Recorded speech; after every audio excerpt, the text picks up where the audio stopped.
اگر آپ چینل پر پہلی بار آئے ہیں تو ابھی سبسکرائب کر کے بیل آئیکن پریس کریں اور رہیں باخبر۔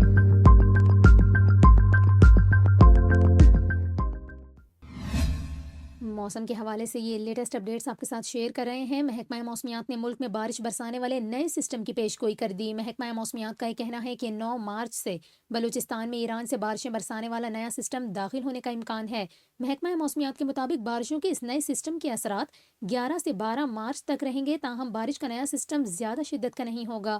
محکمہ موسمیات کا اس کے ساتھ ساتھ یہ بھی بتانا ہے کہ 9 مارچ سے ایران سے بلوچستان میں داخل ہونے والے بارشوں کے نئے سسٹم کی وجہ سے جنوب مغربی بلوچستان اور کیچ میں بارشوں کا امکان ہے۔ دوسری جانب محکمہ موسمیات کا یہ کہنا ہے کہ کراچی میں آئندہ 24 گھنٹوں کے دوران موسم خشک اور رات میں موسم خنک رہنے کا امکان ہے، اور اس دوران کراچی میں کم سے کم درجہ حرارت 15 سے 17 ڈگری سینٹی گریڈ تک رہنے کا امکان ہے۔